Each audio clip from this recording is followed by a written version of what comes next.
It's my pleasure to welcome you to this event of the Knowledge and Crisis Cluster of Excellence. I am Paulina Sliwa. I am a professor at the University of Vienna and director of training of this cluster. And I'll tell you a little bit about the cluster before handing over to the moderator for tonight's event. So the Cluster of Excellence is one of few FWF-funded clusters. It's the only one in philosophy. It's quite possibly the largest project in philosophy that has ever been funded, with 10 million euros. It brings together 50 scholars, professors, postdoctoral researchers, PhD students across 4 universities: the University of Vienna, the Central European University, which is the lead, the University of Graz, and the Paris-London University in Salzburg. And as a research cluster, of course, this funds a lot of research activities, the usual conferences, workshops, talks, but it also funds events like tonight, outreach events, on a variety of topics to do with knowledge, with the crisis of knowledge. So the topic of the cluster is the knowledge and the topic of the cluster is the crisis of knowledge. I think we are all aware of the various ways in which knowledge has been in crisis and under threat in recent years, propaganda being one of such threats. And so tonight's event is particularly on topic. I will let Fabio Lampert, the moderator, introduce the speaker, but I will introduce the moderator because I suspect he's not going to introduce himself. So Fabio Lampert, Dr. Fabio Lampert is a postdoctoral fellow with a project based at the University of Vienna, and he works in logic, in epistemology, and in metaphysics, but he has also a keen interest in propaganda.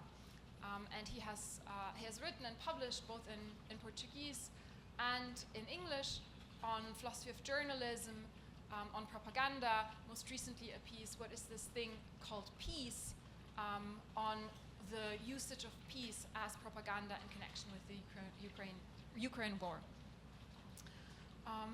So on this note, I thank you all for joining us, and I will hand over to Fabio.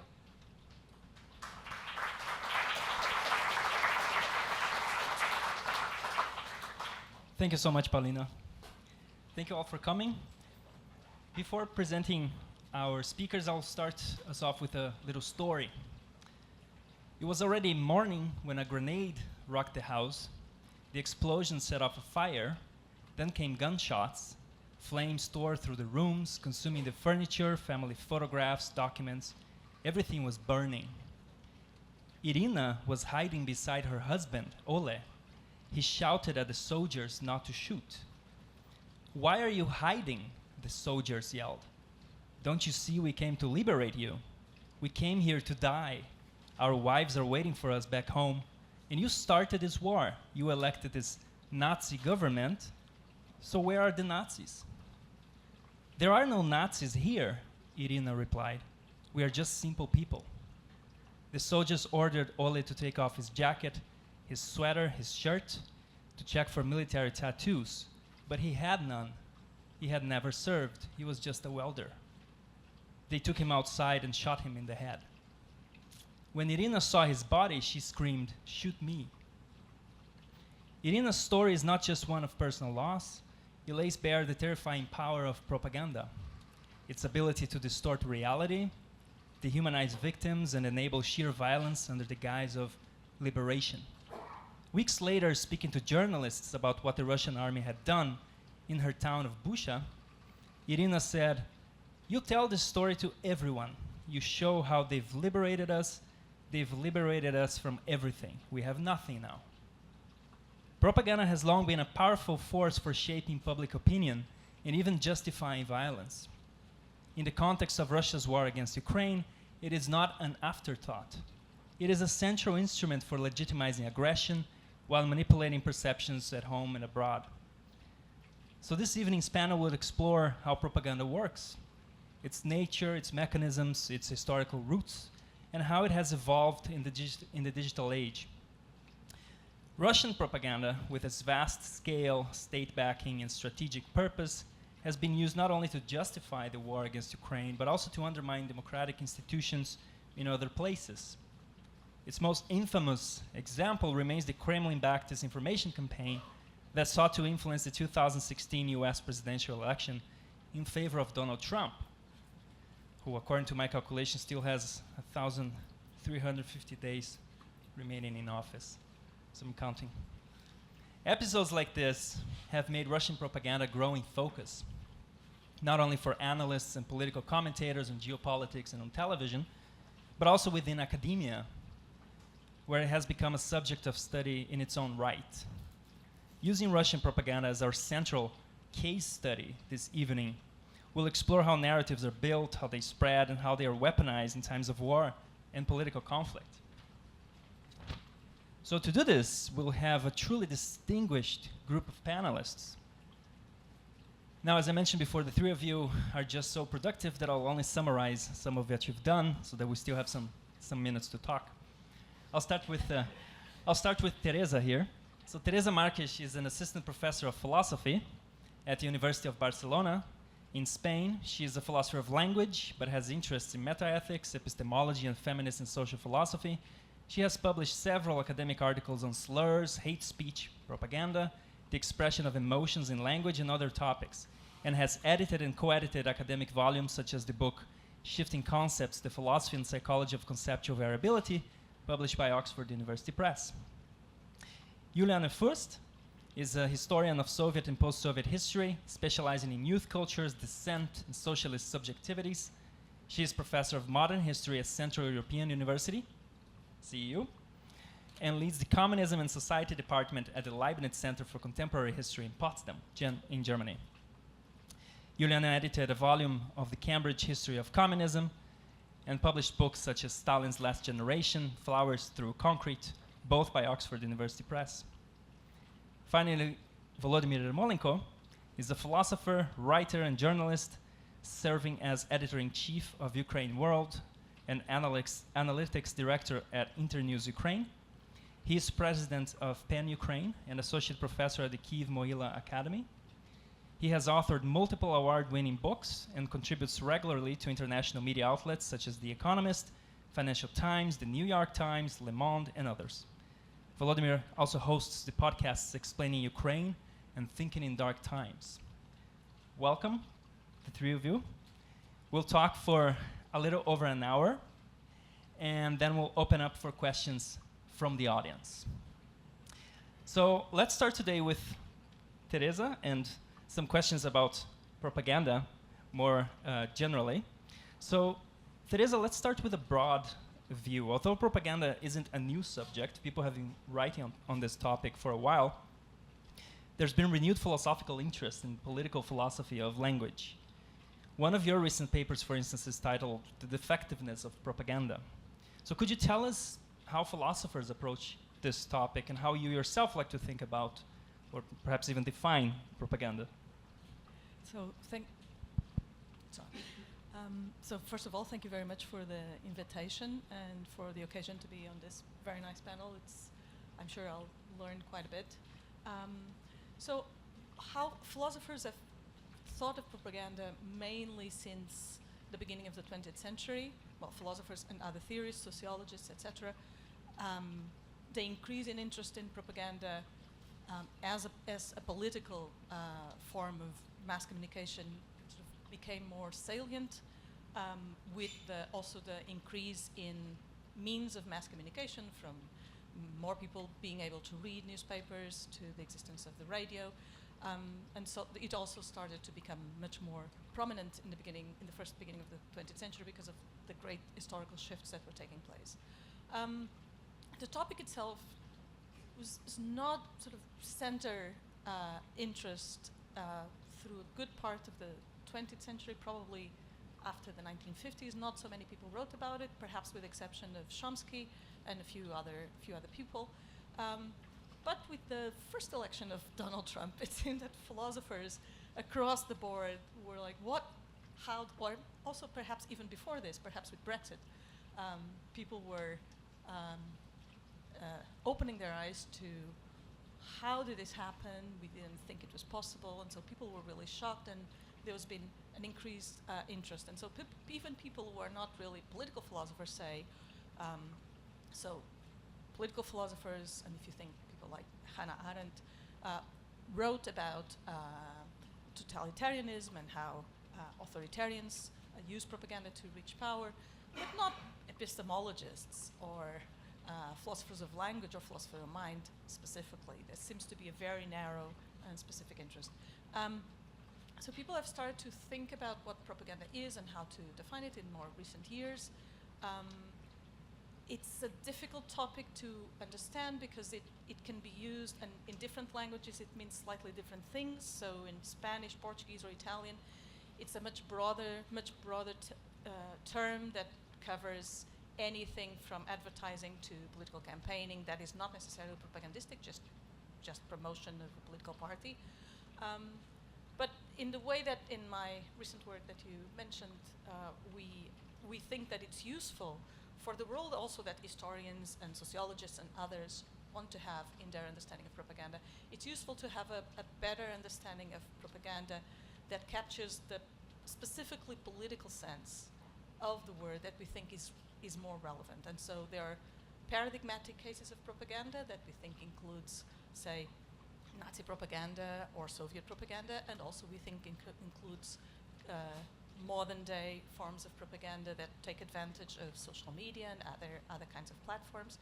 And so what is crucial in the proposal in our paper that we think is a good definition is that propaganda is somehow epistemically defective means of mass communication that is promoted on behalf of political or social cause or organization of movement to influence large parts of the public or society. But what is really essential there is that it involves this notion of epistemically defectiveness. And this is a notion that we have further developed from works of other authors like Cheryl Tuttle-Ross that had as a preliminary definition that was going in this direction. And by epistemically defectiveness, we understand this as including many things that is not necessarily just falsehood.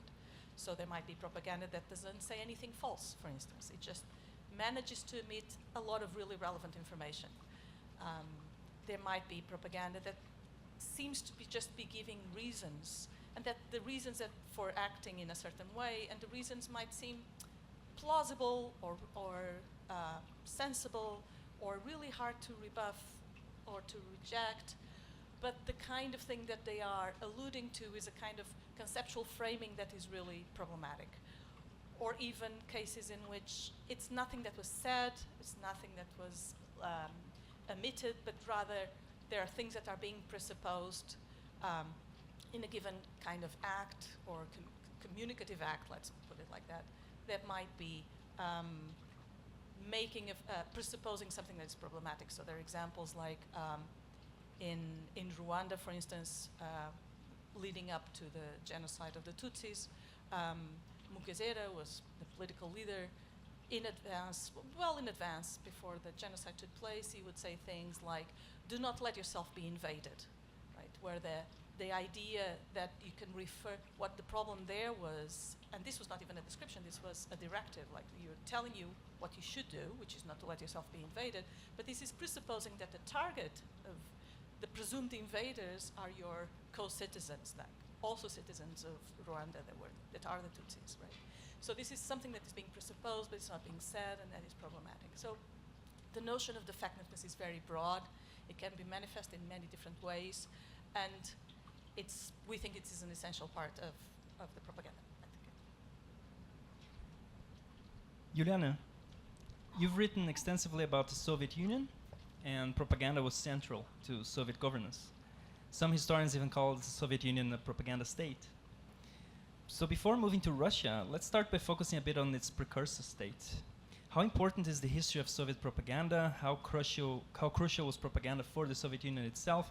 And finally, as a historian, how do you understand propaganda? Also, first of all, thank you for inviting me. There's a joke always going around historians that there's nothing scarier than a literary scholars conference, but I think philosophy might even top that. So as a historian, and actually in preparation of this talk, I was thinking a bit of how do we distinguish between propaganda and neighboring fields, especially if we work on states that have used the term propaganda not only without negative connotations, but indeed with positive connotations. And I would say the main difference historically for what the difference between propaganda and other flows of information is that if you have information transfer, as in news, the transfer of the actual information is at the center, and therefore you have a high ideal of transferring something that is accurate, which you might not succeed, but at least that is the vision. While for propaganda, actually, the vision is not necessarily about the transfer of information, but about the mobilization. And you get that already if you look at where is propaganda as a term first used in the Soviet context, which of course is also the first socialist context. And very quickly, one of the first departments established by the Communist Party in then first Russia, then later on the Soviet Union, was indeed the Department for Propaganda and Agitation. And therefore the two terms, propaganda and agitation, always go together. Propaganda is about mobilizing people, mobilizing opinions, mobilizing sentiments. And for communism to succeed, this mobilization of people is absolutely crucial. It isn't really about convincing somebody about the truth or giving accurate information. It is about convincing people for the truthfulness of the cause. And propaganda is one of the tools in doing this mobilization. And therefore, both socialist and fascist states have completely openly called their ministries, their departments, propaganda. And therefore, of course, it is central to the Soviet Union and to the communist utopia that was promised by the Communist Party in the Soviet Union, and it had different manifestations. So in the 1920s, many artists, writers, of all forms, designers, put voluntarily their work under the umbrella of propaganda, of convincing people, of mobilizing people for this, what was then considered a beautiful cause of communism. However, the downside, of course, is since the central cause was mobilization, the accuracy or the truthfulness of the information conveyed was very secondary. And while it could be truthful, accurate, it could also not be, or it could be leaving things out. So I guess this is where your epistolary defectiveness comes in. And the defectiveness, because it was in the service of a larger cause, was deemed excusable. And interestingly, because, I mean, the talk is called Propaganda in the Times of War, the moment war in its larger sort of framework started appearing, propaganda became more and more menacing. And I'm thinking here actually not in terms, I mean, obviously, the Second World War, as it is called in the Soviet Union, the Great Fatherland War, it was a high spot of propaganda because the Soviet Union was fighting for its survival. It actually really starts earlier. It starts with the war on the peasantry, with decolonization, which was preceded by a huge propaganda effort to demonize and dehumanize peasants who wanted to keep holding their soil. They were called kulaks. Some of them were indeed richer parents, some others were actually not so rich. And then proceeds with the war on perceived enemies of the people, labeled enemies of the people, therefore also dehumanized. And then goes into this huge mobilization, obviously, in the times of war, when it seemed like there was suddenly a cause that was even more worthy than the communist cause, the sheer survival of the state. But the vocabulary that was developed in these times is now something that is coming back to haunt us. And I mean, I suspect there will be maybe follow-on questions for that, so I won't go into that whole fascism, fascist Nazis, denazification. It's all vocabulary that was coined in the course of the Second World War, and also very importantly in the period after the Second World War, when the war was over, but the hunting of enemies wasn't, and the vocabulary, however, didn't ever really change. Volodymyr, you've written extensively about Russian disinformation targeting Ukraine. In Words and Wars, for instance, you and your co-authors describe Ukraine as being on the front lines of countering Kremlin propaganda. This was already years ago. As a philosopher, first, how do you approach this concept more generally? And we'll get to Russia propaganda later specifically. Okay, so more I'm very happy to be here. So it's more very general statement because I'm a CU graduate, but from Budapest from 2003. Well, a long time ago. So I think that there are several concepts in which in which people describe propaganda which are misleading. One of the concepts is the concept of disinformation. Why? Because disinformation is only part of the problem, and my colleagues already said that. So the aim of the propaganda is not to lie. The aim of the propaganda is not to deceive you. What is the aim? We can come back a little bit later, but I would just follow up on what Teresa said. Like, what if propaganda uses truth? One of the examples I remember is when there were Yellow Jackets protests in France. What RT did, former Russia Today, the major Russian propaganda tool, was just to show the protests without any comment. So you cannot actually say that this was a lie. But I think the key thing why I'm still calling it propaganda was the intention. So the Russians are not using the word propaganda very much. They're using the word information and psychological war. And here two concepts are very important: the concept of war and the concept of psychological. Another term that they use as well is also used in Ukraine is the reflexive control. And you never know what is about reflex or it's about reflection, but I think it's both. So it's an idea that you try to control people from within. You try to control people not as objects, but as subjects. And it's a very interesting philosophical question. So I really, I love, Fabio, how you opened this panel because you clearly made the link between the actual war and the information war. Why it is important? Because if we look at the way how Russians frame everything, like different fields of reality, be it information or trade or religion, they started framing it from, let's say, the beginning of Putin's era, maybe earlier, in terms of war. So everything that Europeans were framing in terms of peace, like what is information? It's just sharing knowledge, right? And therefore you have all these concepts of, information without borders, etc. Take trade, for example, take energy. Whatever Europeans were framing in terms of peace, like cooperation between nations, whatever, Russians were trading in terms of war. And this, what people call it weaponization of information and other stuff. I think it's very important for us to understand that there is a clear link. If you start a war, let's say information war, you will end up in the real war very quickly. If you start a war as a trade war, you will end up in real war very quickly. So I think this is something that people misunderstood about Russian intentions. And coming back to the Yellow Jackets example, the intention here is very important because what makes a difference, a very, very difficult difference between, let's say, critical journalism and information psychological war. Both of them will show problems of society, right? But the critical journalism will try to show this problem in order to help you cope with this. And the information psychological war will try to show you this problem in order to destroy you from within. So basically the idea of showing only the Yellow Jacket process was not to help French people solve their problems, but to destroy them from within.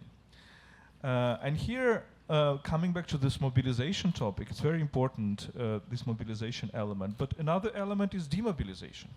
Like if you have a war with your enemy, what Russia is now doing very much in Ukraine is trying to demobilize us. It's trying to say, okay, don't go to the front line because it's all the war of your government, whatever. Go against your authorities, etc., etc. So this is the first point. Do not confuse propaganda with disinformation. Let's think in other terms. Maybe the term of information and psychological war is actually the accurate one. Another thing, and I will finish on that, and I think it's a very big, profound philosophical problem, is that actually is a question about reality and virtuality. Because what I'm, as a philosopher, look at the history of European philosophy in the 20th century, regardless of different topics there, I think the key motive was how we disentangle ideas from reality, in a sense that ideas should be critical of reality. So we should kind of make a distance between ideas and reality, and therefore it's all about this critical thinking that it comes like we have critical theory, we have critical theories of this and that, and this is very important. So for example, the goal of institutions like these, like universities, is to have a critical view of reality, is to say that reality is imperfect, we need to think about it, we need to improve it. But the idea of reality was very important. And this is the whole our civilization is based upon the idea that there is reality. I think what Russians was starting doing it very long time ago, not in the 20th century, not in the 21st century. Earlier, I can think about this. Is how we actually, how we not adapt ourselves to reality, but how we invent ideas that will actually totally reform the reality. So how can we win over the reality? That was the task of many Russian intellectuals, be it religious intellectuals or post-religious intellectuals. It's not the idea how we adapt to this reality or reform this reality according to our ideas, it's how we invent something in our fantasy and then change the reality in a way that it is adaptable to our fantasy. Like take the communism, for example. It's amazing how Russia was trying to build a communism, the dictatorship of proletariat and everything in a country where proletariat didn't exist, right? So you need to invent this fantasy and then change the reality, and the reality was, for example, the peasants that were living in Ukraine or Kazakhstan or other places that didn't have a collectivist mentality at all. And therefore you need to destroy them and kill them and annihilate it to adapt this reality to the fantasy you invented. And paradoxically, this makes a certain parallel between the Russian propaganda and what is happening now in the United States. I've just come from the United States, and I can tell you that, well, it was probably one of the diseases of the American society is that we actually create some fantasy and then we believe in this fantasy regardless of the reality on the ground.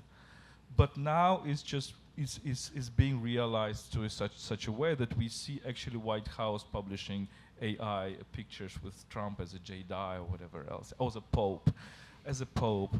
Recently it was a Jedi.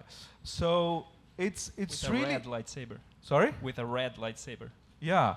So I'm just finishing on that. It's a point, and I think it's a very important point, and I want us to reflect upon it. It's a point that no matter how crazy our virtuality seems to us, we will make it stronger than the reality, and we will make reality obey to our virtuality.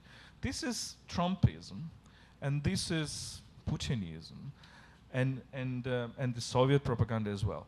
And I think we Europeans,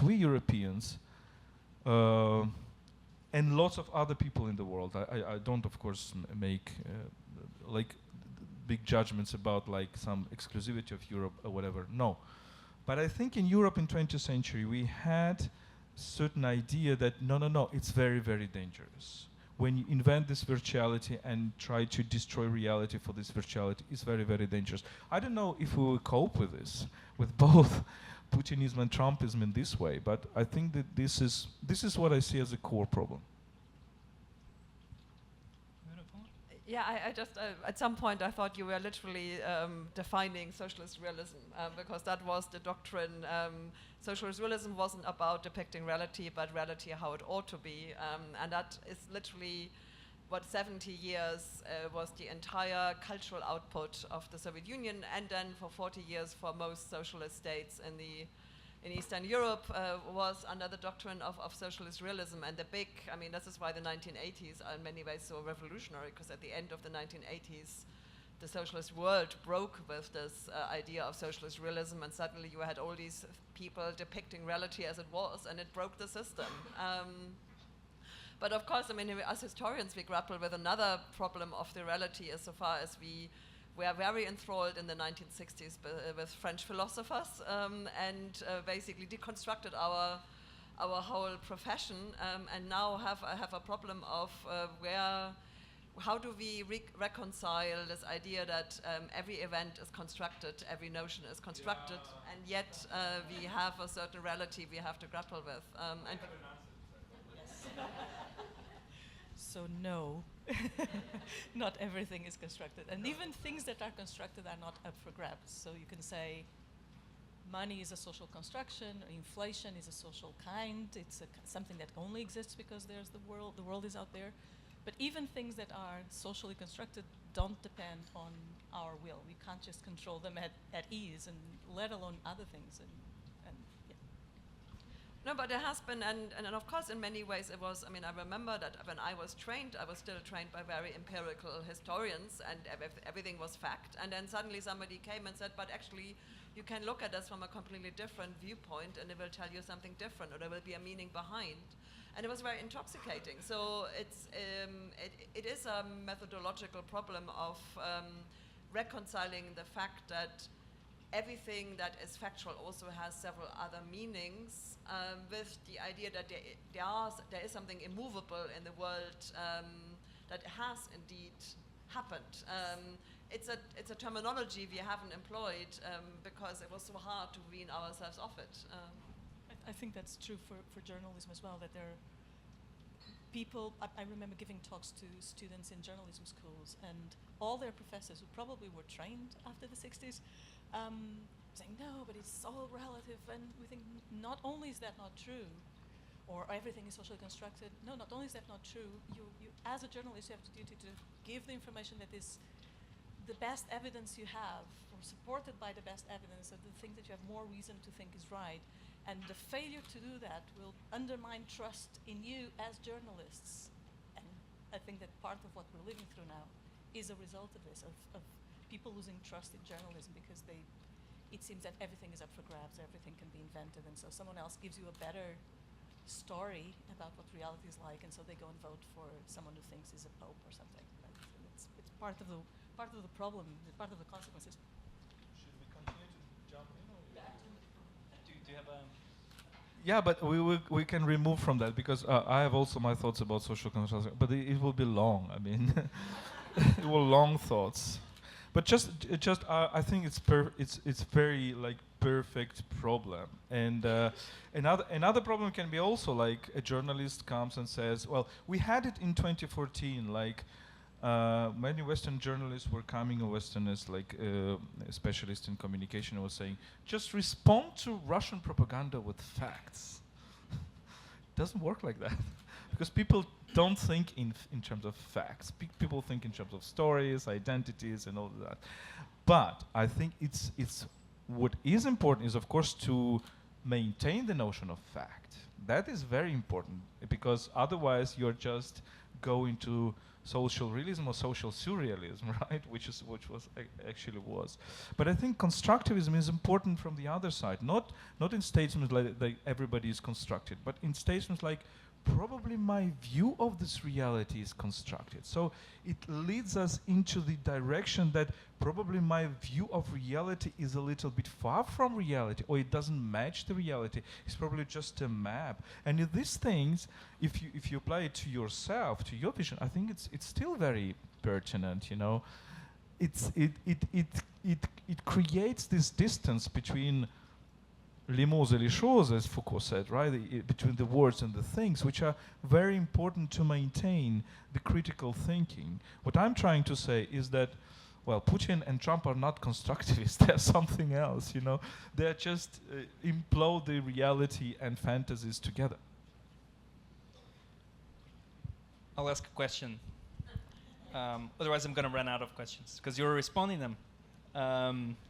This is great. So I want to connect with what you were saying, Volodymyr, and also what you, Ilyana, and you, Teresa, were mentioning before about meaning and really about the weaponization of language and how language can be manipulated.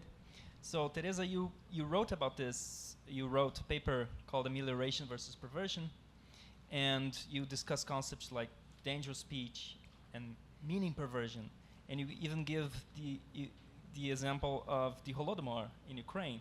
So the Holodomor was a mass famine. It was a consequence of Stalin's 5-year plan, basically where we get the 2 + 2 = 5 that got famous with Orwell later on. And could you walk us through those concepts and how they could be applicable also in the Ukraine scenario? Okay, so the notion, so words have meaning, like the word propaganda has a meaning. In fact, it has several related meanings. It comes from the church and the Counter-Reformation. Words like democracies have meanings. Words like republic have meanings. But then you have some states or countries claim to be democratic or republican, and they're nothing but. So they're definitely none of that. And they still continue to want to claim that we are a democratic country. Say Eastern Germany had in the name democratic was part of its name, and it was not because people didn't really have many alternatives from which to choose as their form of government for several decades. So what happens in these cases, and why do people claim that there are different types of meaning? So the word democracy has a certain etymology. The way that it tends to be addressed, and the way and different democracies that exist in the world, for instance, they can be democracies in slightly different ways. The way they count votes might vary. So there are different ways of descriptively describing countries that count as democratic in that they meet a certain list of criteria. But the word democracy is polysemous, so it has various related meanings, and one of these meanings associated to it is an evaluative one. So it's something that is a desirable or a good form of government. And so one wants to cling to being called democratic and forcing others to recognize, to call you or recognize you as democratic, even though descriptively you meet none of the particular criteria that democracies actually have. But by doing that, you're forcing people to see some value in the kind of state that you have. And you seem very serious when you say that you're democratic, right? So this illustrates by saying that something that is not democratic, but calling it democratic, is a kind of a meaning perversion. So when I came up with that, what did I mean by that?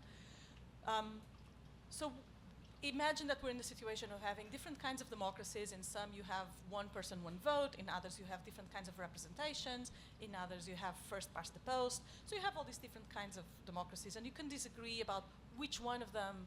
In some you have some limits, so the majority cannot vote to discriminate against a minor group, whereas in other countries you just have whoever gets the most votes is the democracy. So you have different ways of thinking about what democracy is. You might think like, oh, we could improve the concept of democracy, and so some political philosophers have discussed like, what is the best notion of democracy that we could have? And then we have other people that are not really interested in trying to find the best concept of democracy, but that they're interested in exploring some evaluative or effective association with the word, and then misapply it to things that really don't merit that positive or negative association. So you might say that someone is an enemy of the people, even though the person is perfectly peaceful citizen who has never harmed anyone. But by being named that, you've now allowed a mistreatment of that person as if they were an enemy of the people. So that the person does not deserve that treatment. So this is a perversion of what an enemy, the word enemy means. So the person is not an enemy, but you've made them, you made them one, you made them someone who should be treated as an enemy.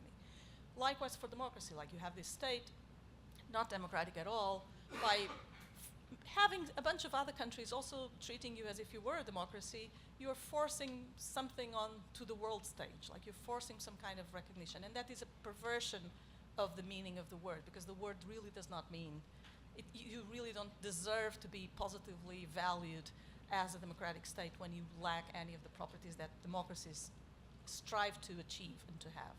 So that's sort of an illustration of what I meant by the meaning perversion, and it's really difficult to resist meaning perversions, because when someone says, so if I say something that is false, like it's a brilliant sunny day today, and you say, no, Teresa, it's not, you just contradict me, right? But if I say, this is a wonderful, we're going to have this beautiful democratic election coming up next week in which you are going to go and pick the paper that has already my name there, and you're going to vote for me, and all of you have to go and vote for me. If I say, well, I'm not going to participate, because what do I say in that response? Not that it's false. What I'm going to say is, what I can say in the case of a meaning perversion is something, how can you be against democracy? Don't you value democracies? How can you be undemocratic? So this is part of the idea, is that the questioning, if you question the process that is really not a democracy, they can always resort to attacking you for not having the value, and that's part of the mechanism that I thought was is involved in the way that meaning perversions operate. Great. So, Juliana, I think this connects really well with your article that you wrote on Putin's rhetoric in the war, denazifying Ukraine. So, tell us about that article and the historical examples that you have. Well, the article was written really very close after the full-scale invasion, but I want to pick up on what you said about the meaning perversions, because I think it fits very well. As a historian, basically what we do, and in fact one of the achievements of the French philosophers of the 1960s is to give us the linguistic turn. And that means that we look in many ways at the process of meaning perversion through a historical lens. We call it contextualization. That the word is used and understood by people very much depending on the context of time, place, history. And that's what I basically employed in this article, and which was very much written really under the kind of shock of what was happening and the rhetoric that was coming out of Russia. And my main point was that one could be forgiven for thinking we're in a time warp, because there was a very contemporary war going on, and yet the vocabulary was straight out of the Second World War, with fascists and denazification and filtration camps, and that made me think, because in the end, of course, even though the Soviet Union has been dead for 30 years, all the main actors in Russia are very much products of the socialist Soviet system. And many Russians, because there wasn't as much of a decisive break in Russia compared to other countries of the post-Soviet space, Soviet socialization and therefore Soviet lexica has still a lot of valence, and nothing has more valence than this word fascist and Nazi, which of course is very much rooted in the context of the Second World War, when it was very real. And as somebody who has worked on propaganda during the Second World War, I noticed then that initially in 1941, the term was very much German invaders. That was the term used, and then it was very quickly, already in about a year or two into the war, changed to fascists, which was partly practical because there were more than German invaders, there were Italians, there were Romanians, etc. But it was also, it pushed that fight onto an ideological sphere. And in a way, and I think actually Russia is still married to this concept, these are not actual national wars, or these are ideological wars. Now it's wars of civilizations. The Huntington book was a huge success in Russia. It really spoke to people in the 90s, and even people of the subcultural milieu constantly quote Huntington and the fight of civilizations back to you. And in a way, the sort of the fascist against the communist ideology, that was the concept in which the Soviet Union wanted to see the Second World War being fought. It was more than about a geographical invasion. It was about these ideological big concepts, very much forgetting that, of course, between 1939 and 1941, they were allied with the fascists. And the term then became a sort of kind of term on its own, and very much associated with especially Western Ukraine, but Ukrainians overall, because Ukraine and the Baltic states put up a long-time post-war struggle against a Soviet occupation with a guerrilla war in the name of groups which had indeed at some point been allied with the Germans and had fascist tendencies. There's no doubt that in the ideology of a Stepan Bandera you find fascist elements. But it became this term which basically had a life long after the last Banderovцы had actually been killed, and the sort of idea that somehow on the borders of the empire there are these former collaborators. The term fascist has an immediate reaction to the Russian ear. So the resurrection of this term after the full-scale invasion immediately signaled that this was not about actual practical gain of territory or strategic territory, as it had been still sort of with the annexation of the Crimea. It was still like, yeah, this is for our fleet. There was still a modern element of that. This really was all about this ideological worldview, and very quickly, of course, there was all this rhetoric about we are at war with NATO, we are at war with the West. This is about our survival as a civilization, as a cultural space, and all of this was embedded in this word fascist. And that, of course, that is a perversion it's a meaning perversion of fascist, because fascist is very much a specific term, also historically anchored in the mid-century Italy, Germany, bit of Bohemia, Spain, yes. And to decipher what precisely then actually, for example, even the Bandera movement, even the Ukrainian independence movement, while having certain elements that could be attributed to fascism, it would be a huge historical debate if indeed that would be fascism. But it then became this sort of catch-all term because it had this effect, this emotive response. So I'm this is great. So, I'm not sure how things are in the German-speaking world, but in Spain and in Portugal, and I think in all the south of Europe, partly, Portugal and Spain, partly because we did live through, Spain more fascist and Portugal sort of quasi-fascist regimes for decades. And the democracy is so recent, it's basically 50 years old, and in Portugal and in Spain, there are lots of people who were anti-fascist resistant, and the parties on the left were also very much on anti-fascist. But the left-wing parties nowadays, they seem to repeat a lot of this sort of Russian, I'm still to meet someone on the left who rejects the Russian propaganda, and they use, and in particular, the word fascist and Nazi seems to have replaced what before would have been sort of evil. Just anything that is fascist or Nazi is like the ultimate evil paradigms. And in fact, there's a former political leader of a Spanish left-wing party avoids any kind of questions, including, did you receive money from Iran? Oh, you're a fascist journalist, and throws the mic away. Right, so this is, and he does this in every single meeting. He speaks really loudly, accuses people of being fascist, and it's really effective. And it's very hard to talk with anyone after someone has been accused of being a fascist. It's almost like, how can you be against democracy? Like, how can you support a fascist? Like, not supporting right? It's you're put on your back foot because it's really hard to respond after the accusation has taken place. And I see this across. I've seen this in Greece recently, that people say, well, they were allied with the Nazis. Like, hold on a second. So were a lot of Greeks, you know. There were lots of Greeks who were allied with the Nazis, and you don't say that, oh, it's fine for Turkey to take over, right? This is not an excuse, right? So, but it's really hard to respond once this association has taken over, because it's like, oh, evil, right? So you cannot respond rationally once the association with evil takes place.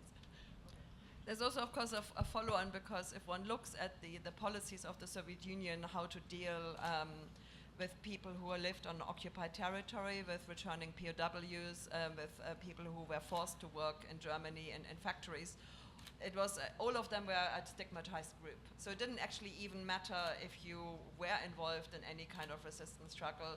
The mere fact that you had contact with the fascist enemy, basically by association, made you a fascist. And it's something which is, I think, in Russia, very few people will remember that, but for years, these people who lived, even just were on occupied territory, and of course we have to remember Ukraine really was occupied for about 3 years, while most of the bits of Russia that were occupied were mostly only occupied for a few months. So that the brunt of the stigma was carried mostly by the Western peripheries, and it ruined their lives, and it made them a person under suspicion. And even though then, of course, after the 70s, the policies became to relax, that stigma lived on, and it only had to be reignited. And that is, of course, what Putin, and not only Putin, I mean, I must say Putin has a whole propaganda apparatus, a whole willing media landscape at his disposal. They reignited that latent associations with that occupied territory that has never been able to redeem. And that is, of course, also something which is this sort of, from a fascist, you cannot redeem. You cannot change, you cannot redeem, you cannot change. It's like kulak. You're once a kulak, always a kulak, and then you deserve extermination. In the end, it's an exterministic rhetoric. Volodymyr, so to come back to Russia, to the Russian Federation propaganda against Ukraine. So, what role does this information war play playing in the beginning of the war and in sustaining the war? Well, I would just at a certain moment there were people over there and they were staring at us, and I think I was asking questions of for how long, and I just invited them to come in. I was doubting that they are going to read on our lips standing under the rain, but they left. Okay, so to serious topics.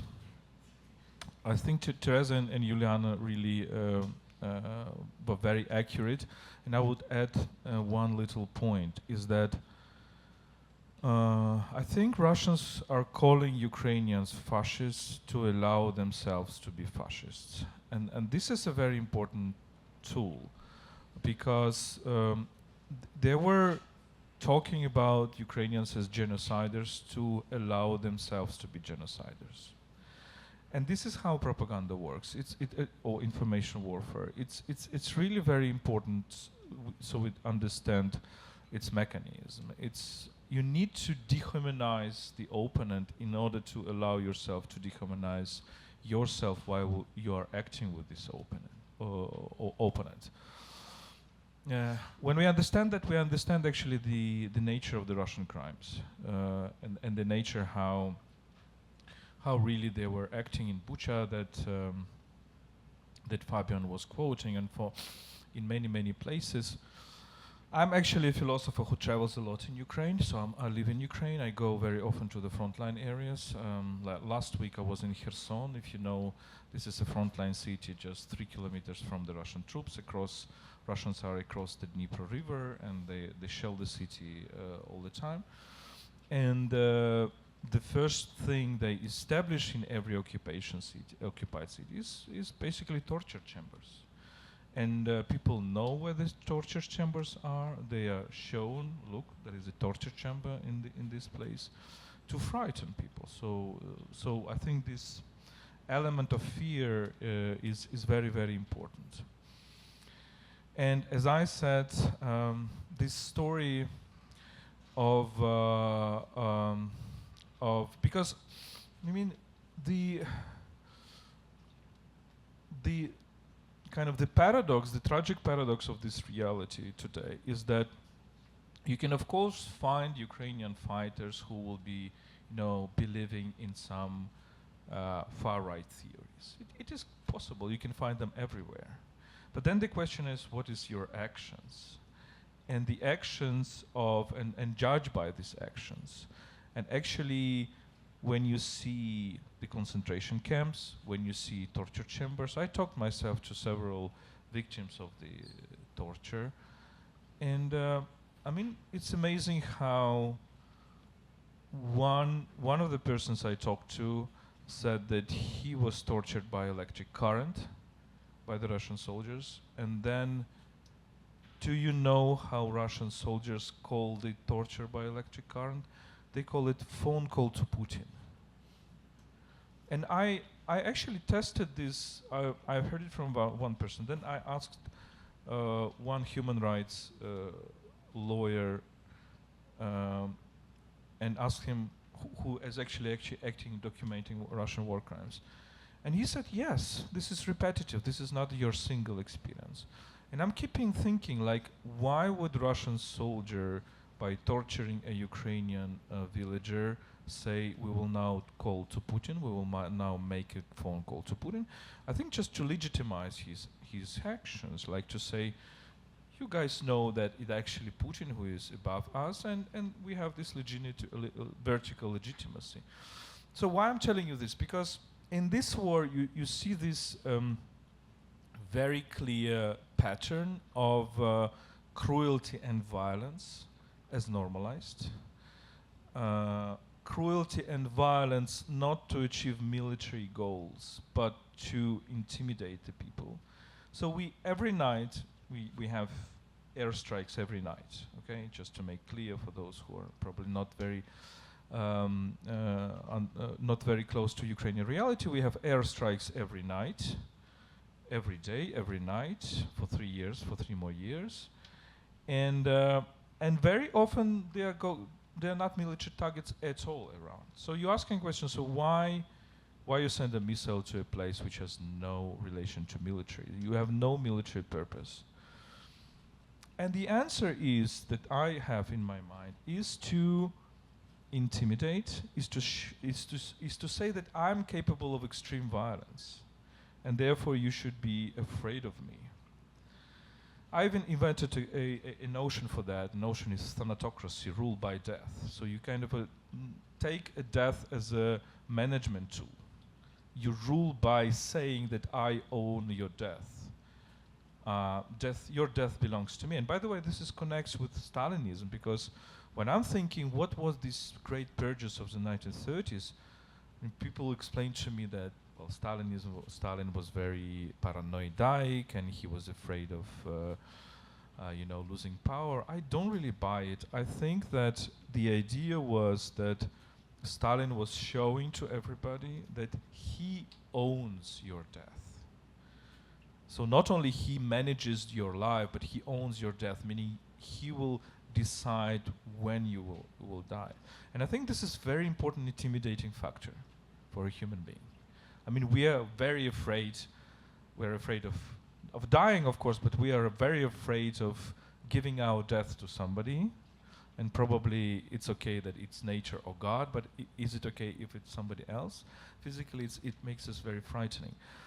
But how you legitimize, how you tell your soldiers, you're allowed to kill, you're allowed to make violence. I know you want to do that, because my deciphering of the Russian society, maybe I'm wrong, I'm not a Russia expert, but my deciphering is that there is a big element of violence in the Russian society, and therefore the model of your survival inside of the Russian society is that either you are subordinate to somebody who exerts violence on you, or you exert violence on others. So it's very vertical, it's not horizontal. You're not friends with others. You're basically competing who is up and who is down. And then when you're giving arms, and when you said, look, you cannot come back, we will kill you. It's a very typical practice of the Russian army. If you retreat, they will kill you. It was also very typical in the Red Army. But when you go there, you're allowed actually to kill. You're allowed to exert all this violence, because it's like accumulated to you, so you actually can apply it to your victims. But of course you cannot tell this exactly. You need to invent something, some fantasy, to justify it. And how you justify it? You dehumanize. And when you dehumanize people, you say, well, Ukrainians are fascists. And by that you dehumanize. Because information and psychological war, its aim is, as I said, is not to deceive, it's a war. That means that basically its aim is to annihilate. But how do you annihilate? You either say your opponent doesn't exist, and this is one of the narratives of the Russian propaganda. Ukrainians do not exist, they are Russians. Okay, this is one narrative. But the second narrative is that Ukrainians probably exist, but they don't have a right to exist because they are Nazis and fascists. So I think it's very important to understand. And the next thing I would like to say about Russian propaganda, and very, very brief here. So we need to apply psychoanalysis to understand it. And some of my friends are doing it, like Peter Pomerantsev is doing it. I think he's one of the best, I think, the analysts right now on propaganda. Why? Because the goal of psychoanalysis, right, is to go inside your subconscious to understand where your trauma is and to try to heal this trauma. While the goal of the information psychological war is to go very deep into your subconscious, find your trauma and aggravate your trauma, to make it even worse, to make it like so painful that you start acting like very aggressively, because you're no longer act as a rational human being. It's your unconscious which starts acting, right? And I don't know where it can lead us, but this is one of my recent ideas, is that actually information and psychological war is a reverse psychoanalysis. Is to go deep in your trauma and make it even worse. It's to go deep in your wound and not heal it, but to make it even more painful. All right, so let me ask you one final question, and we'll move on to Q&A. It's a question for the three of you, really. So how do we counter propaganda, especially when we're talking about social media as well, or thinking about social media? It looks like purely engaging with it or responding with the facts doesn't work. So what do we do? I would be very rich if I had an answer to that question, I think. I don't know if any of you wants to go first. I mean, I don't have a clear general solution for all. I think I can only speak of for myself, which is, I mean, there have been very few things in the last years on which I've changed my mind or which I've been surprised. So I've been surprised by seeing that people that are completely reasonable otherwise believe in something that's obviously incongruent or silly. And so one thing that I'm sort of attuned to is detecting congruencies. Like, this doesn't sound right. People didn't used to believe these things, or people would not say the same thing if they were in this position, like replace Ukraine by Greece and replace Russia by Turkey. You wouldn't say that with those kinds of excuses. But this is only like an individual heuristic, like how to go about and try to find things from different sources. I mean, this is very banal, but try to read different sources. But like detecting congruences and try to think for yourself about things that you can be critical about. I think that's one way of resisting propaganda. Let's put it like that. Okay. I think I answered this question both as a historian and as a German. And it came to me when you spoke about Stalinism. In the end, we have to think about the recipients of propaganda, of why do people react to propaganda? Because in itself, it's very hard to even make a distinctive line between information transfer and propaganda. So it's like, what effect does it have? And I would say in the Russian case, it has a lot to do with trauma.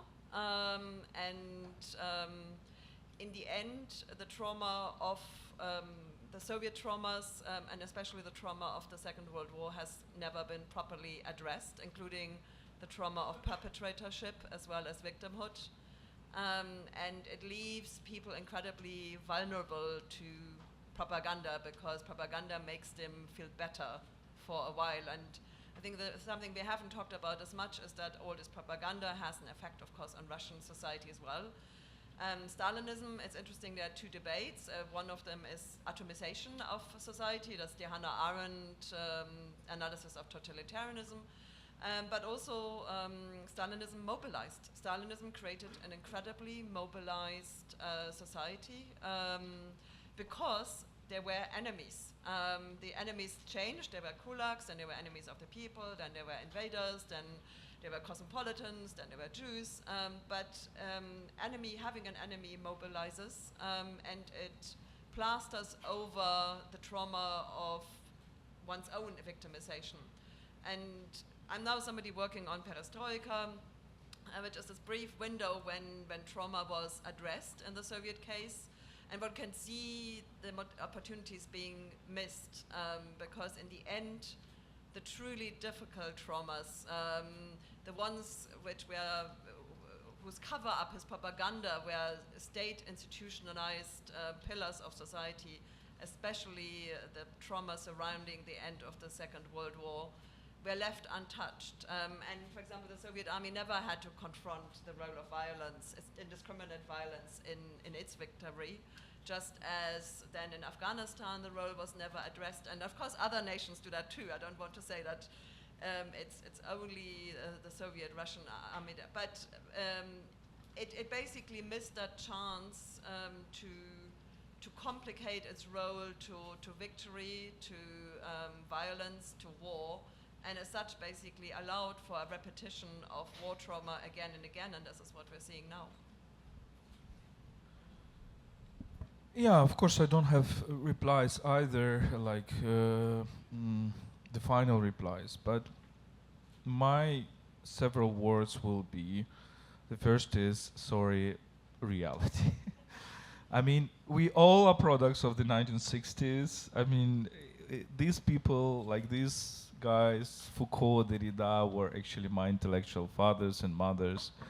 And therefore, I'm now thinking how wrong they were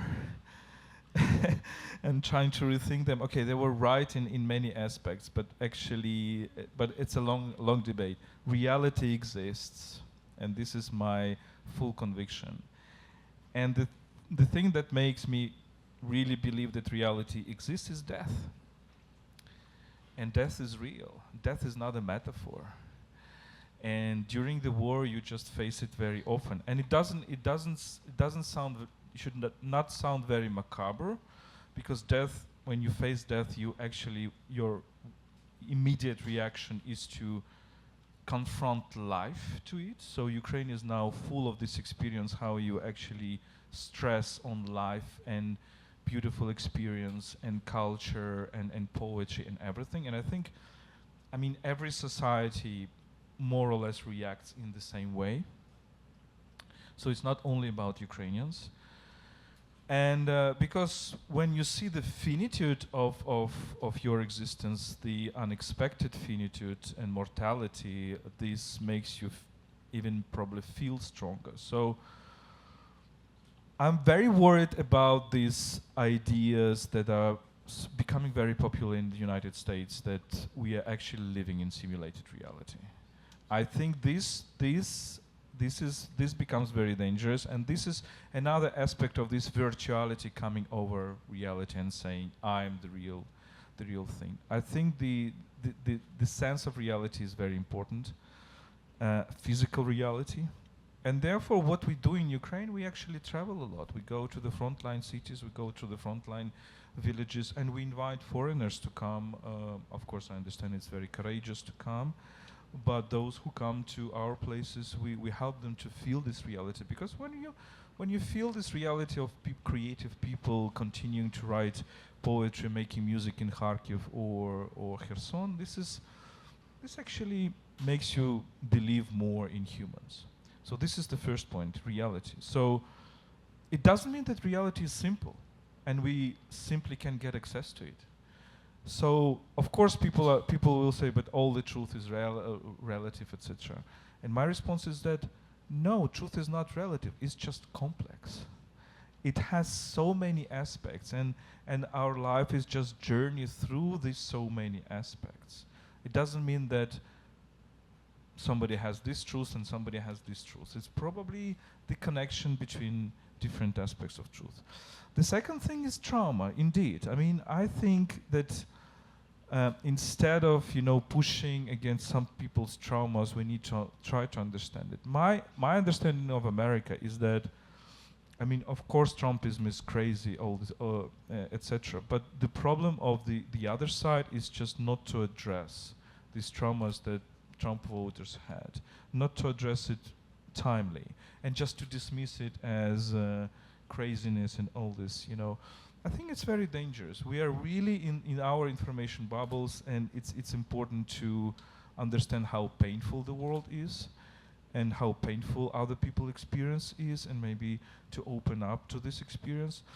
And the third problem, and I don't know how to solve it, but I clearly see this problem, is that people are overwhelmed with information. People are tired of information. So we cannot reply to propaganda through more information. We should start probably with less information, but with another type of information. Probably the information that just doesn't give us this, you know, the short elements of it, but probably gives us more deeper understanding. I don't know. But the fact that so people are so much tired of overproduction of information that they will reject you as another producer of information is very, very likely to happen. So, and we need to be aware of that as well. I have a follow-up actually on the two of you now. Hello, can you hear me? So this is gone. And this, does it work? Closer? Knocked out? Okay, okay. now and louder. Okay, so yes, reality exists. I mean, I don't know if all of you know this. We just had, was it last week? Last week. A total blackout in the whole Iberian Peninsula, both Portugal and Spain. And it was very bad. There were people who died, people who needed their things to breathe in hospitals or at home. People were trapped in trains and had heart attacks, etc. But all of us, and it was also interesting to see the reaction of teenagers who are addicted to their phones, like, what do I do now? And I was really happy that my daughter doesn't have a phone yet, and she just has this little reading light for a book so that she was okay. She was like, perfect, that's what I wanted to read the whole day. And so, but now about addressing your last point that Vladimir was raising. So one thing is, once you are in this position that we are in right now, but there are being elections across Europe in different places, and in various countries we're seeing various kinds of far-right parties coming, and some, I'm not even sure it's right to call them far-right, people who just say anything because they haven't been in power and they can just promise whatever, and you can blame others for any kinds of things as well. You have various kinds of extremism. And I think that there are things that not as informers, not our role as informers that matters, but I think that there are important things for people who are in government and people who are in positions of authority. So there have been many things that, well, left or center left or maybe moderate parties have failed to address lots of things. Some of them are legitimate concerns that people had, right? People have had, there were legitimate concerns during the pandemic. In Spain, children were forbidden to leave the house for 2 months. Insane, why? Right? You had people in Sweden reaching different conclusions. Why can't we discuss what they're doing in Sweden? Do I have to lose my social media accounts if I ask why aren't children under 15 allowed to go to school? So there are lots of things. Just the possibility of asking that was treated as, oh, we cannot discuss this, otherwise we don't know what people will do. So there was a lack of trust from governments on populations, something that apparently the Swedes did a bit better. They were like, asked people to be reasonable and to keep their distance, and children were allowed to go to school, which is good for their mental health, apart from for education.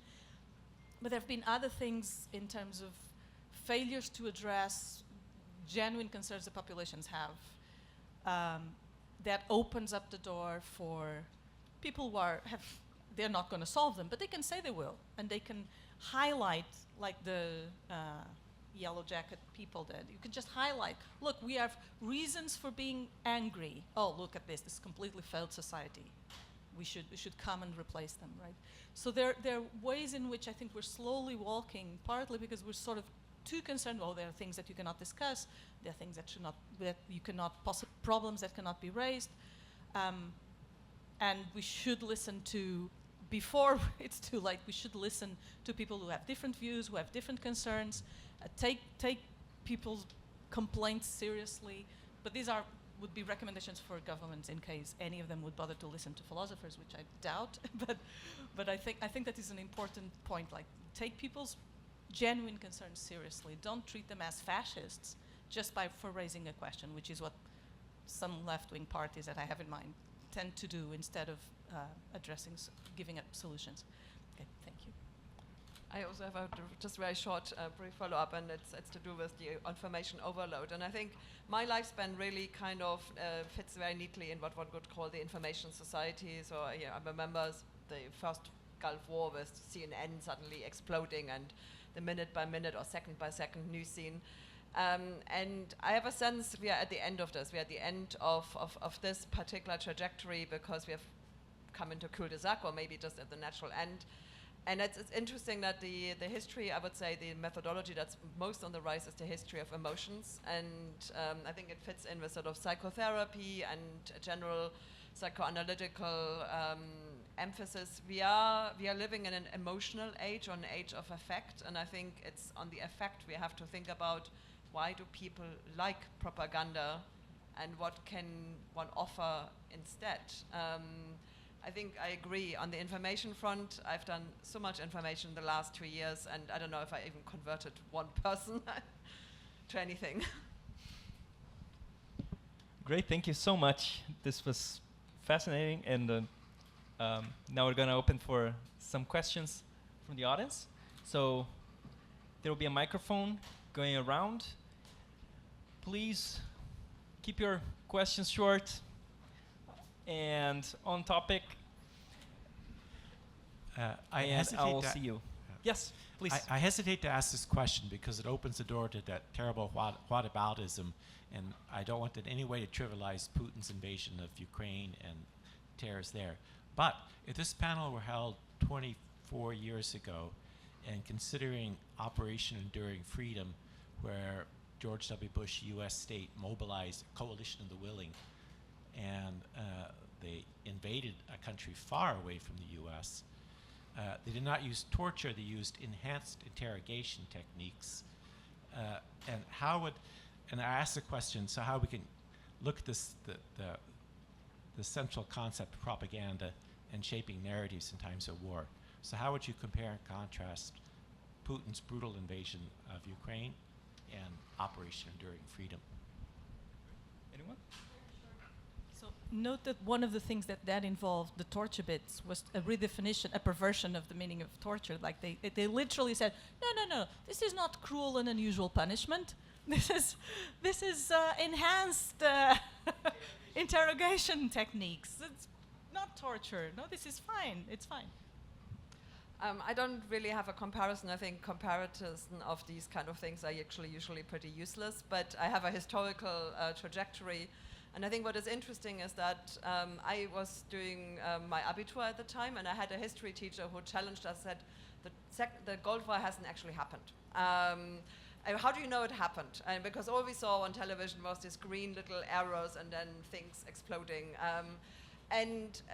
While of course he was provocative, and I don't know what he really thought, but I later thought it was the beginning of, even though we suddenly had CNN and all this minute-by-minute information, it actually became less and less real somehow, the way of how it was portrayed to us. And I think it was the beginning of this sort of idea that somehow what we see in the news isn't all real. It was the very shy beginnings, but I think it contributed to that. So I think in that sense it is relative insofar as it started a global kind of different relationship between information media and audience, by first going hyper informative and then actually becoming hyper distrustful. I do actually think, and this is why I'm against these comparisons, there are many differences. If you look at the sheer number of victims, if you look at, where Iraq is today, it's an independent state, Ukraine is under threat, etc. I do actually think it is whataboutism, also because it's a different era. It's 30 years ago. It's the United States had about, 10 different governments since then. With Putin, we have a relative close continuity from 2000 onwards, and in fact, wars on the way, which all are very similar, and Ukraine is only the latest. So I always urge people to keep these stories separate, because they are happening in separate spheres. Anyone else? My name is Oksana Stavro. I'm a lawyer and book author, and I just want to make a remark. So if we are talking about how we can resist the propaganda, the first and very simplest step is not to use the narratives, the propaganda narratives of your enemies. The language, words, terms are very important and very powerful instrument of the propaganda, and the first instrument of the propaganda. So the major and the first narrative of this of the current Russia's war against Ukraine is the term Ukraine war, which was used in the introduction of this discussion. So this is a completely inappropriate term which ignores the perspective of the victims. It also suggests in some way the responsibility of the attacked country for the war, because if we are talking about Ukraine war, who is responsible? Okay, Ukraine is responsible, and it lets the aggressor, the real responsible, unmentioned. So it's a very imperialistic, Eurocentric attitude to name the war after the victim. So just my my urge to you, forget this term. English language has a lot of possibilities to name the war. It's Russia's war against Ukraine. It's a Russian-Ukrainian war. It's Russia's war of aggression. So please let us resist the propaganda in this kind. Thank you. I would react to this. I actually totally agree, and I try to fight against this Ukraine war for a long time. It doesn't work, but I think we need to fight against it. And you rightly pointed out that it's actually not only about Ukraine. Like we just talked about Iraq war, the French speak about Algerian war, whatever. It's a pattern, and it's a thing to reflect upon. I wouldn't go to that far that the concept Ukraine war is already kind of Russian propaganda. I think it's not, but I think we need to be very careful with these concepts, and we need to urge our friends to try to avoid it, because I usually give the example that the 1st September 1939 is not called Poland War, okay, and 1968 is not called Czechoslovakia War, okay. So we kind of need to understand it a little bit, but there is this broader concept, this broader problem that that sometimes the imperial powers, when they invade others, it's called by the name of the invaded country.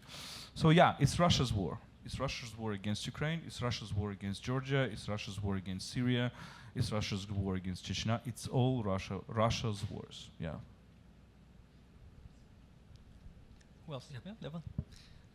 Thank you, first of all, for a very interesting talk. I had two questions, but after Fabio's comment, to keep it short, I'm gonna just ask one. So my question is a bit provocative, because first of all, I don't believe the opinion that I'm going to present, but I'm just interested in what you think about it, because I think in general it's worth discussing some kind of skepticism about propaganda that might exist in literature and in our everyday lives among people. So this skepticism questions the role of propaganda and its effectiveness. And I'm sure that most of the people here assume the like serious role of the propaganda. That's why we talk about this. But yeah, this skepticism exists, and it says that actually propaganda cannot really add anything to already existent deep-seated beliefs or attitudes among some society or the nation, their habits, their ways of being, their effective dispositions, and so on.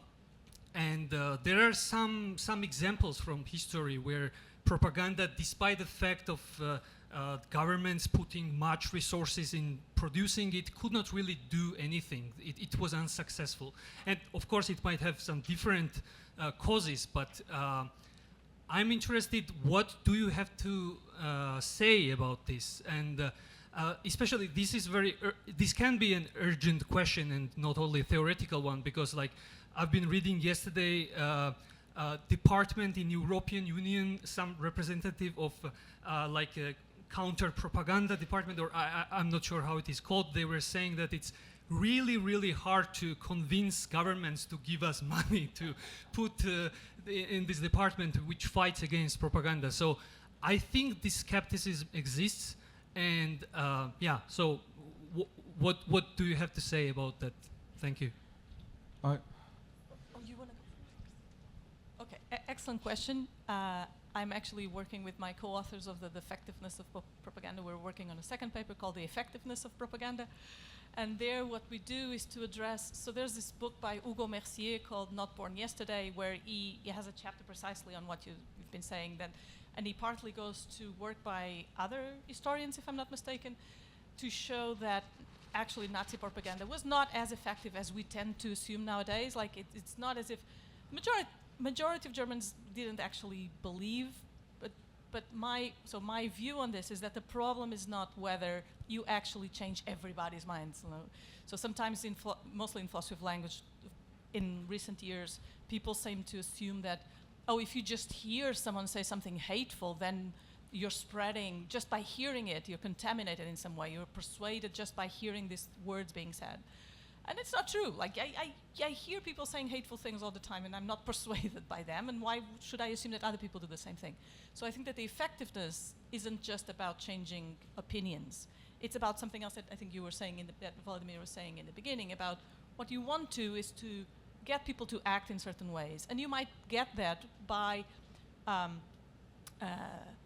manipulating actions rather than, well, you just go along because if you don't, well, then you lose your job, or maybe your children will not get a promotion, or maybe you don't know if you'll get a doctor appointment. So there are lots of things that, even though you're not persuaded, so your attitudes haven't actually changed, or your dispositions haven't changed, but you just go along with the actions because it's, well, more convenient and safer for you to agree. And so that's one important issue, and thanks for bringing that up, that we should be aware that there are reasons to be skeptical, because it's not just all about, like, people don't just all succumb to agreeing with propaganda. There's a lot of it that is just people going, when certain actors get into power, there are ways for them to get people to go along and to sort of to mobilize or to act in a certain way. That's the ultimate goal of the propagandists, is to get people to act in a certain way, whatever they think. So my reply would be that propaganda is not as efficient as people tend to think, but it's still very efficient.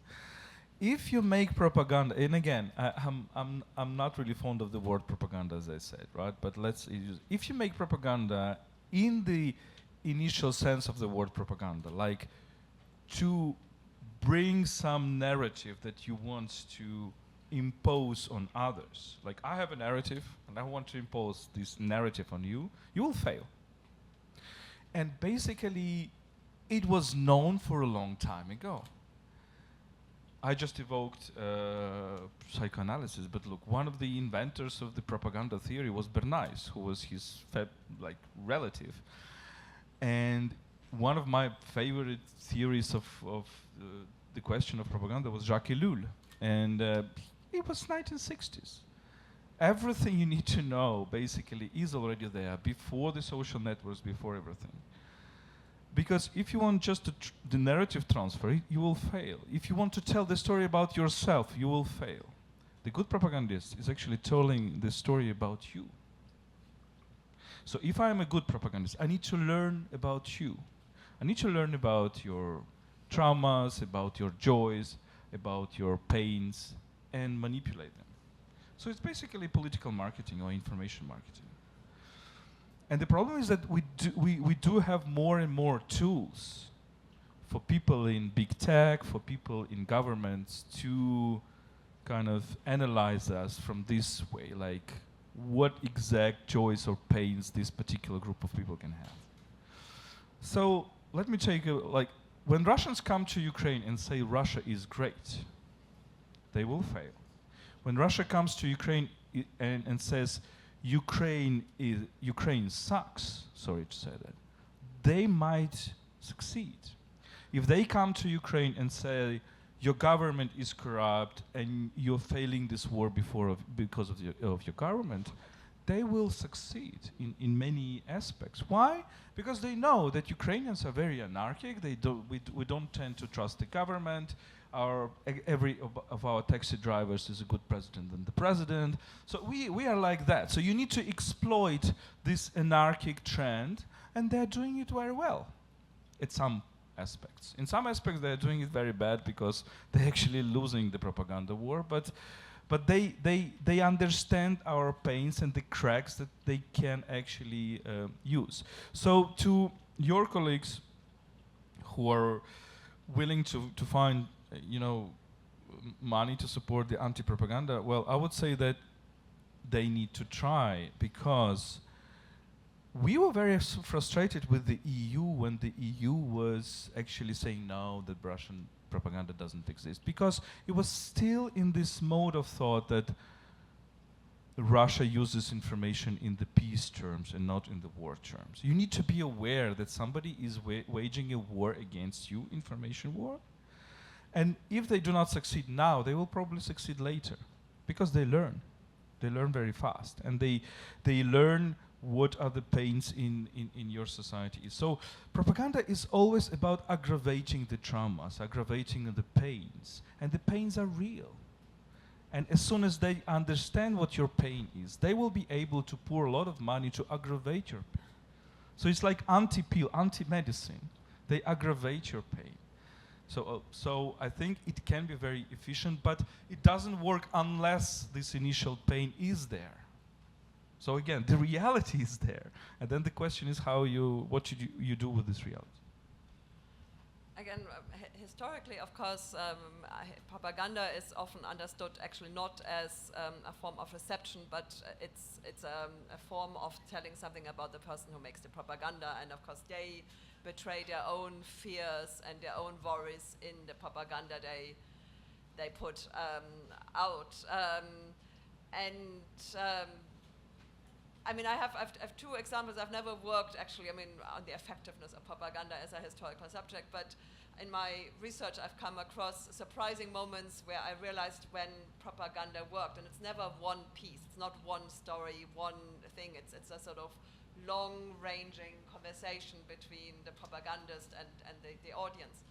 But my latest big work was actually a history of Soviet hippies, and I spent 10 years interviewing people from the subculture who were mostly very anti-Soviet, defined themselves as non-Soviet people. That was the defining marker.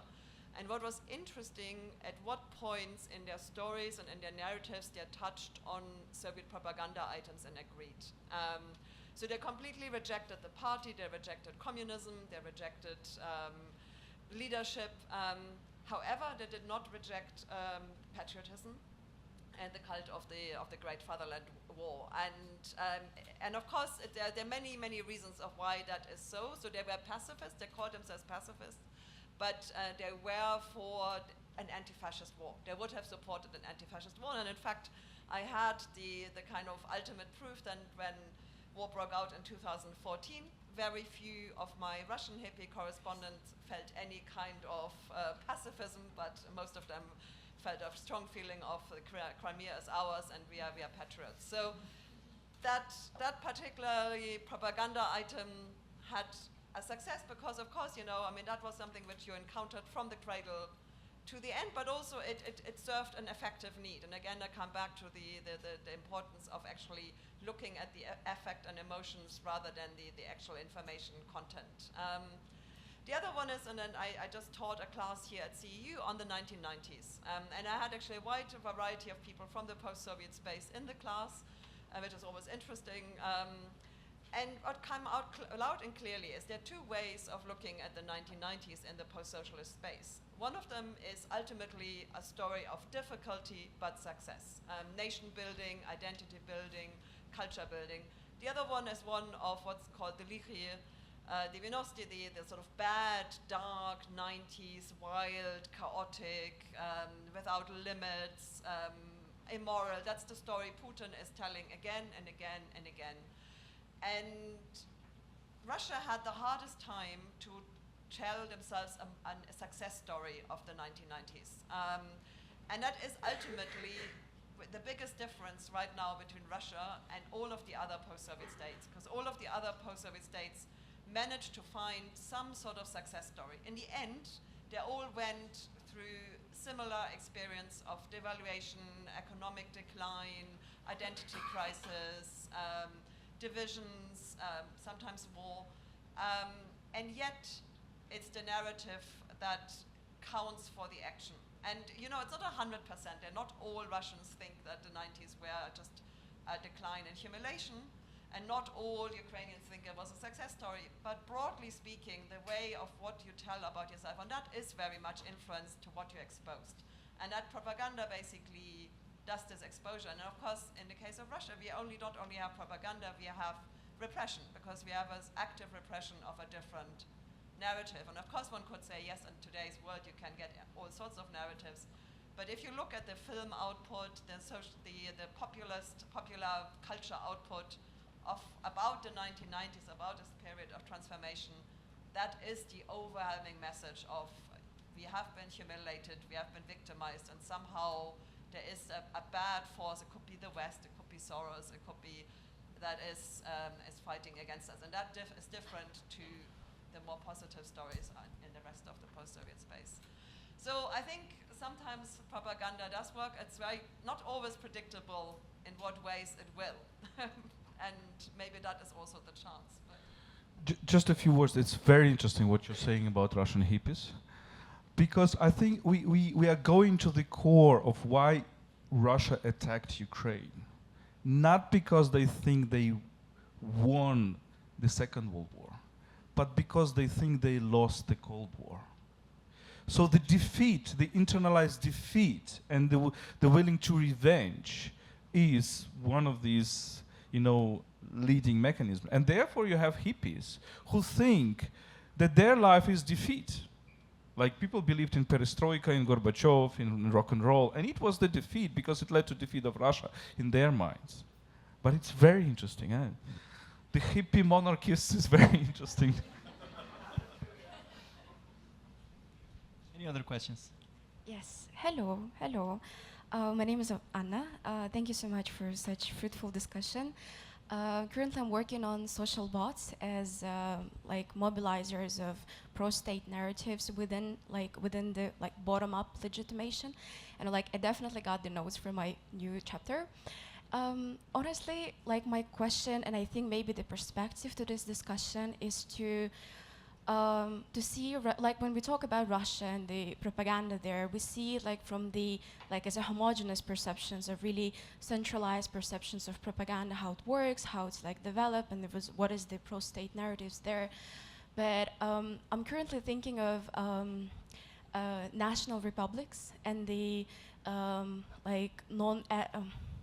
ethnically non-Russians, and how to what extent the propaganda shapes their perceptions of war, and what is the cause of their war, of their participation. Because when we see the mobilization rates within Russia, across Russia, we see the lots of mobilizations coming from Siberia, coming from Berat, all the minorities are mobilized to the war. And I think I'm remembering like the notes of Karamurza in Paris. There was he saying that non-Russian Russians are more prone to kill because they're not a part of like sort of Slavic culture, or they do not share the language, do not share the culture, or like sort of looks. I know that it sounds racist, but still is like also in the note of dehumanization, and it's like quite of interesting, like how the propaganda and the perception, even though within Russia, like happens. And I'm really interested how this like perception of like understanding of trauma and like sort of response to trauma could also shape the situation within Russian sort of society, which has really diverse, multicultural like essence, at least the sense of it tries to keep. So yeah, that's my question. And yeah.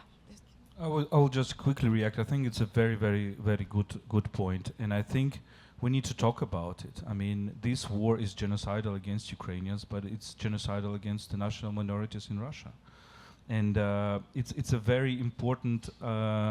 Because I know what you're talking about. I know that how many people actually, the majority of Ukrainians who lived through Russian occupation in around Kiev Oblast, when we talked about Russian army, like whom actually you met, they were calling Buryats, but in Buryats in a very generalized name, okay? And this is the way how they conceptualize it, but it's clear that the national minorities are used in this war as a tool of imperial attack. And this happens all the time in the Russian history. And Ukrainians were also used in this way in other wars. And I think one of the key boost effect for Ukrainian national movement was the First World War, when Ukrainians suddenly, not suddenly of course, but realized that we are used by the imperial power in fight in the imperial wars. And we are used in multiple imperial powers because there were also Habsburgs.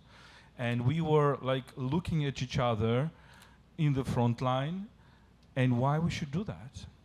And I'm always talking to Indians, like people in India, that look, we have a shared story because you have the same story. The Indian national movement, one is the way how I see it, is also one of the products of the First World War, right?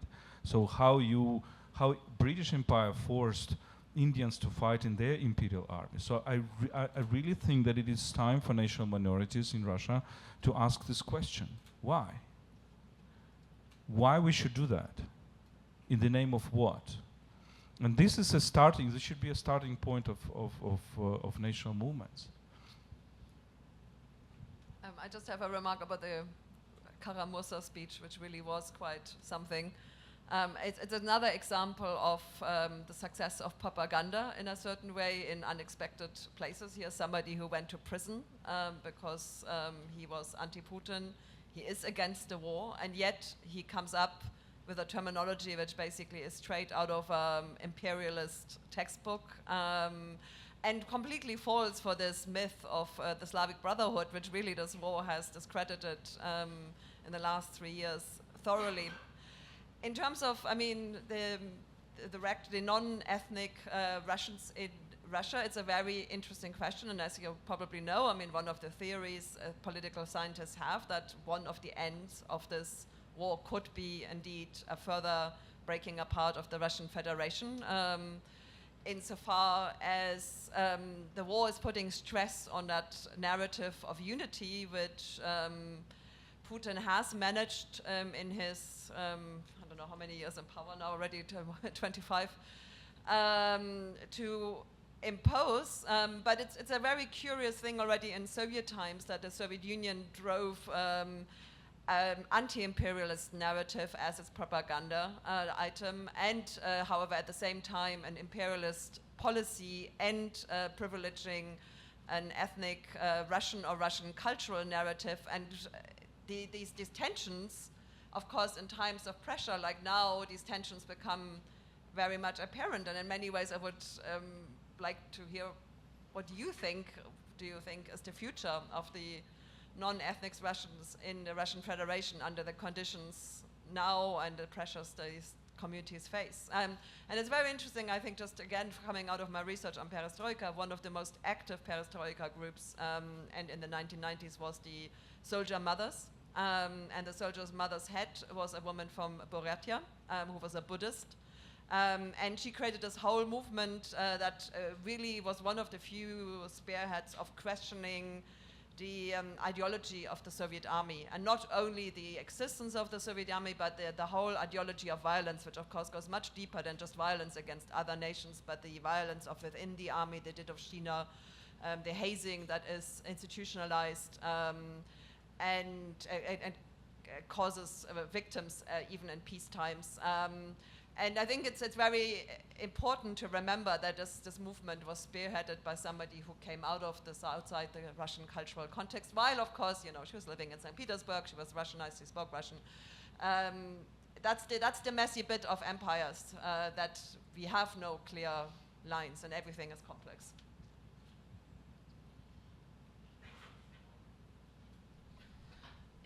Yeah, there's a hand there. Oh, yep. Hi. Is it working? Yes. Hi, my name is... okay. Hi, my name is Alexandra. I also have a question. I'll try to make it kind of consequent to the last questions, because from what I hear, usually also as a political science, I hear it all the time in the university. Well, people are talking about Russian propaganda. They're talking about the aggressive side of this.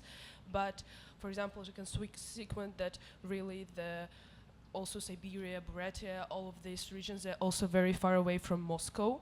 And it's the biggest idea of Russian propaganda that in Moscow no one should know that there is a war. No one should notice in the biggest cities that there is a war, something is wrong. And I feel like from what I hear, their propaganda is not about genocide, it's not about fascist Ukrainians, because no one really believes this in big cities. Like most well-educated people, because this is a big city, they're usually well-educated and it's just absurd.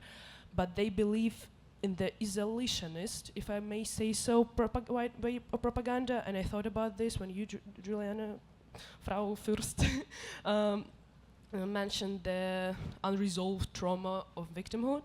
And so I want to ask you about more like less aggressive side of propaganda, how it also works like cultural propaganda in Europe, and not soft, like isolationist propaganda inside of Russia, where people who were in the war in the beginning of the war and who were all along the way Navalnyists, they were pro-Navalny, they were anti-Putin, but a lot of people now say no one, like they don't want us, they won't help us, they all hate us, Putin is the only way we have.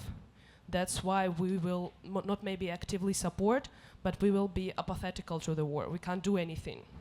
So is there any solution to this? What should Russians do in the future to prevent this in the beautiful future of Russia? And yeah, thank you. It was also very interesting. Sorry for taking your time. This is my last question. Yeah, thank you. So I understand you're asking about the isolationist effects of... yes, I mean, I think the greatest... Russia is experiencing a great tragedy because this war is destructive for Ukraine, but it is absolutely destructive to Russian society as well. And you know, I'm sitting here in a university where every student who is studying at this university is automatically an enemy of the Russian state by virtue of this being an undesired organization. I'm a member of the German Society for Eastern Europe. That is a terrorist organization, so every member is a terrorist. It's very hard to say what should people do. I mean, I think the word apathy you mentioned is very important as a historical understanding, because my interpretation of what Russian society's reaction is actually, it's not rooted in the immediate phase of the transformation or the 30 years since Russian independence, but it's actually in a learned apathy that was learned in late socialism, where basically this idea that nothing one does changes anything, and that we concentrate on sitting on our daches and growing vegetables, and that already has been glorified by Tolstoy. That is a very studied reaction to the problem. And it is very hard from the outside to tell to people in repressive regimes, especially as repressive as they are now, as Putin's Russia, to go and rise up.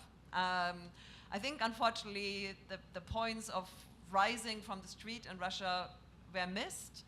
And frankly, I think the best hope for Russia as a democratic state, as a society that will change and will confront its trauma, is unfortunately defeat. Because it will question this ever-recurring propaganda of that only strength makes us happy. And in many ways, if we look at what are the happiest nation in the world, Finland, according to research. But it varies between other very smaller Scandinavian nations. None of the big nations, none of the nations with a high emphasis on being great have ever been particularly happy. And I think maybe what all nations have to learn is that not being so great is maybe making nations happy. And I think for Russia, this process is very important, but we know other nations who want to be great and are not very happy. So.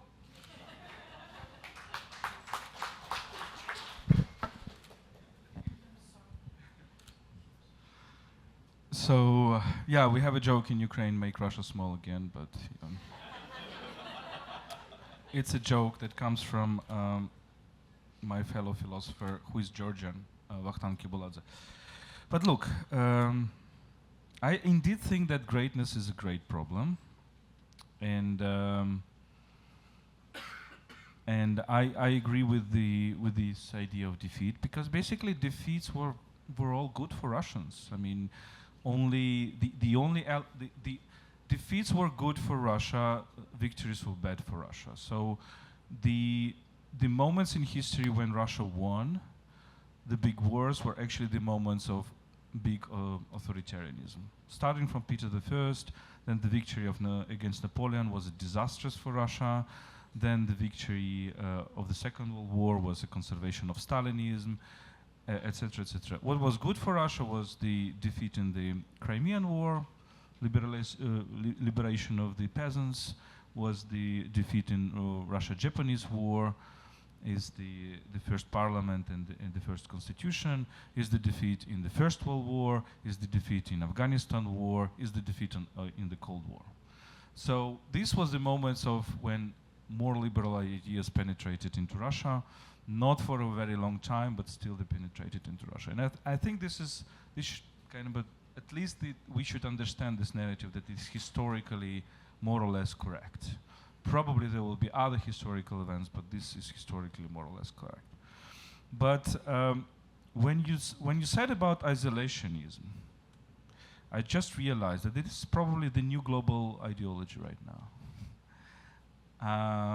Because I tended to think that Russia currently doesn't really give anything to others, contrary to other periods of its history. Like, it had a very strong Enlightenment, fake Enlightenment ideology in the 18th century, which seduced lots of French philosophers.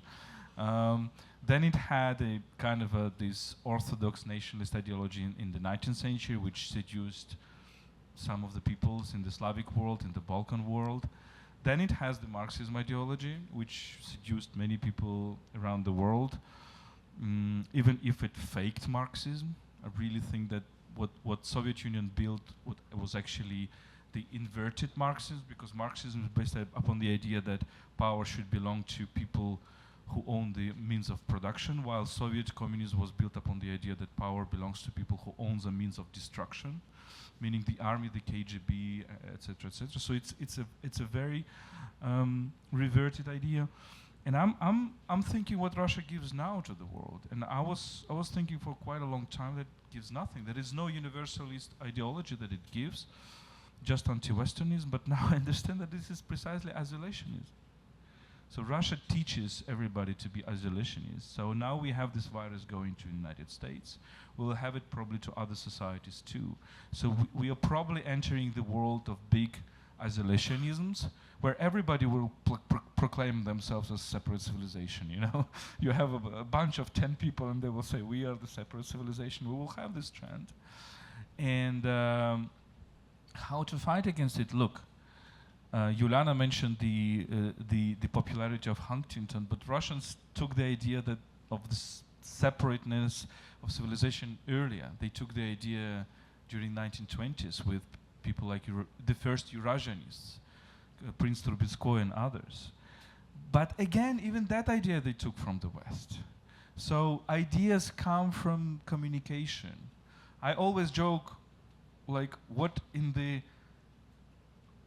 you say the president of Russian Federation, which word is Russian? In the statement, the president of Russian Federation, no word is Russian actually, because Russian comes from the Scandinavians and the president and federation come from Latin. We're all the product of exchanges, of mixtures. And it was a big, good message of the 20th century. Now we're losing it. We're going into new isolationism, and I feel very bad about it, frankly speaking. And I feel that this virus will spread, and social networks help it a lot, because social networks don't act as exchange platforms, but act as information bubble platforms. I think we all understand it right now. So, I don't know. Maybe we should fight against this isolationism all over the world, understanding that we will probably live in the next decades in this new wave. Can I just add one thing? Because I'm not sure it's just isolationism. So isolationism would be consistent with you being there, isolated from everything else around the world, and having absolutely no contact with others. But I think that there's an idea that you now also see in the current US administration, is that your greatness is the humiliation of others.